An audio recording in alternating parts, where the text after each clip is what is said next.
Healthcare breaches. They're a gold mine for cyber criminals, wouldn't you say? Absolutely. I mean, think about it. They're hitting a sector that stores some of the most valuable data out there. And often their defenses, well, they aren't quite as strong as they could be. That's right. IBM's latest report puts the average cost of a healthcare breach, get this, at a staggering $10.93 million.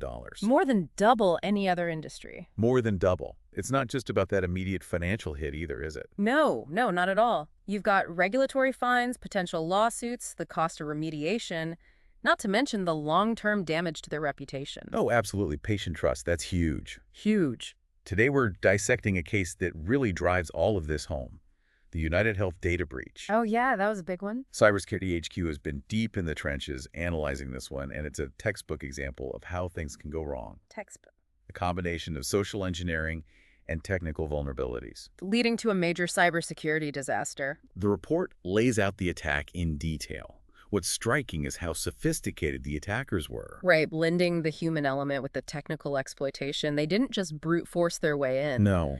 They started with these really targeted spear phishing emails. Oh, so sneaky. Designed to trick employees, into giving up their credentials. It's like that old saying, security is only as strong as its weakest link. Exactly. All it takes is one employee clicking on a malicious link or opening a compromised attachment to give the attackers a foothold. That initial foothold, yep. And from there, they were able to leverage those logins, weren't they? Yes, those compromised logins to move laterally through UnitedHealth's network.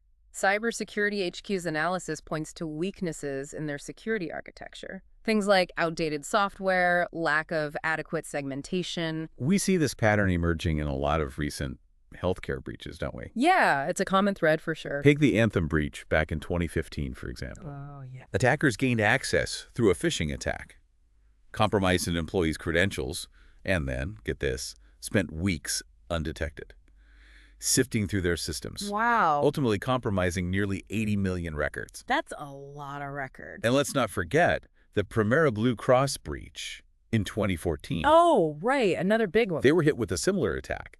Over 11 million individuals affected. It highlights a crucial point, doesn't it? It certainly does. It's not just about preventing that initial intrusion. No. It's also about having really robust detection and response mechanisms in place. In case an attacker does get in. To limit the damage, right. Limit the damage. CybersecurityHQ's report dives into the types of data compromised in the UnitedHealth breach, and it's a laundry list. It really is. Sensitive information. Patient health information, PHI. Social security numbers, addresses, insurance data, financial records. We're talking about the crown jewels for these cyber criminals. Absolutely. And the value of this data on the black market is, well, it's astronomical. Astronomical, yeah. A single healthcare record can fetch up to $429. Wow. That's more than double the average cost in other industries. Why is that? Because it contains everything a cybercriminal needs to commit identity theft. Right. Open fraudulent accounts. Even file fake medical claims. That's scary. The report quotes Jane Rogers, a cybersecurity analyst specializing in healthcare. She put it bluntly. This breach is a stark reminder that organizations need to address both human error and structural weaknesses. She's not wrong. You could have the most advanced technology in the world, but if you don't have a strong security culture and a robust security architecture, you're leaving yourself wide open to attack. Wide open. And the cost of those attacks? Crippling. CybersecurityHQ estimates the direct cost for UnitedHealth to be around $100 million.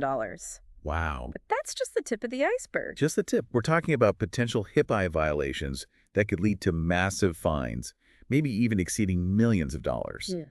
Then there's the cost of litigation. Class action lawsuits are becoming increasingly common in data breach cases.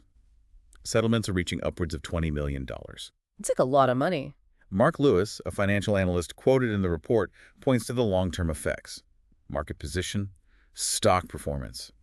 He says, investors are increasingly sensitive to cybersecurity risks, and a major breach like this can significantly erode shareholder confidence. And he's right. It's not just about dollars and cents either. No. A data breach can really devastate a healthcare organization's reputation. Absolutely. Nearly 70% of patients say they would consider switching providers after a breach. Wow.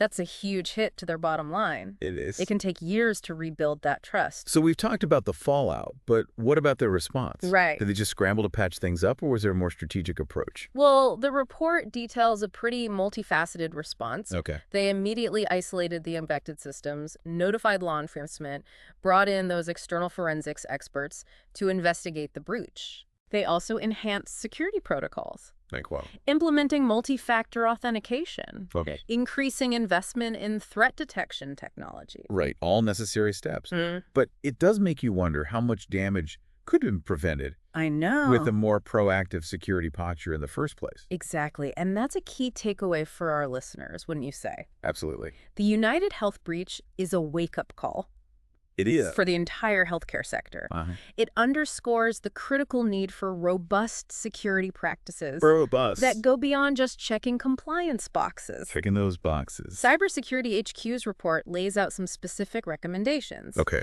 based on their analysis of the breach. I'm listening.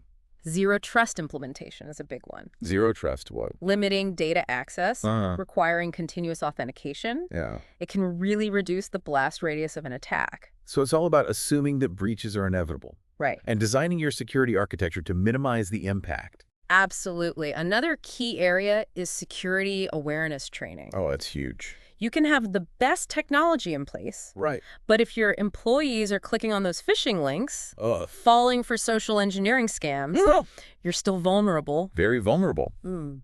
The report quotes crisis management specialist Tom Richards. Okay. He emphasizes the importance of that preemptive investment in incident response plans and training. So true. He says, when a breach happens, you can't afford to be scrambling. Right. You need to have a clear plan in place, Right. and your team needs to be trained and ready to execute it. It's about having that muscle memory built in. Yes. So when the inevitable happens, you can respond quickly and effectively. So we've got zero trust, security awareness training, incident response planning, Yep.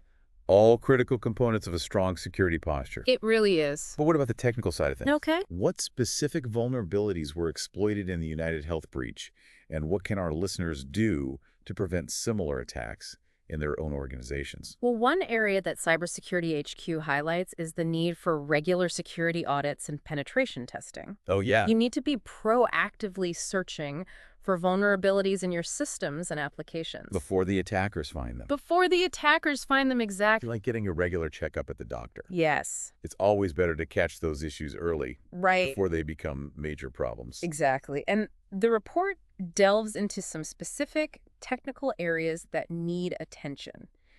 Data encryption is crucial. Data encryption. Encrypting sensitive data, both at rest and in transit, Uh-huh. can significantly reduce the risk of data exposure in the event of a breach. And access controls. They're equally important, wouldn't you say? Absolutely. Implementing that principle of least privilege, Least privilege. where users only have access to the data and systems they need to do their jobs. No. It can really help to limit the damage from a breach.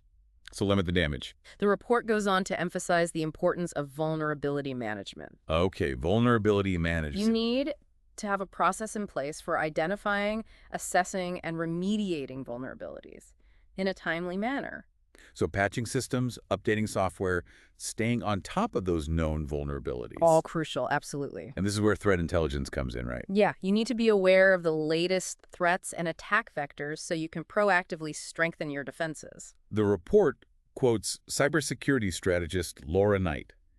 She stresses the importance of viewing security as a continuous process. Continuous process, yeah. It's not a one-time fix, she says. It's about constantly adapting to the evolving threat landscape and making sure your security practices are keeping pace. So we've covered a lot of ground here. We have the technical vulnerabilities, The financial and reputational fallout, the response and remediation efforts. key lessons and best practices. But let's shift gears for a moment. Look ahead.